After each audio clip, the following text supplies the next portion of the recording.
Why do we hiccup? Have you ever stopped and wondered why we hiccup? It all starts with a spasm in your diaphragm, the muscle that helps you breathe.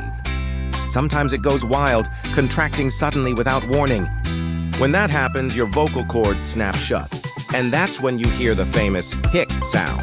It can happen if you eat too fast, or if you laugh really hard. Even sudden temperature changes can trigger it. Most hiccups stop on their own, but some stick around longer. So next time you hiccup, remember, it's just your body being weird.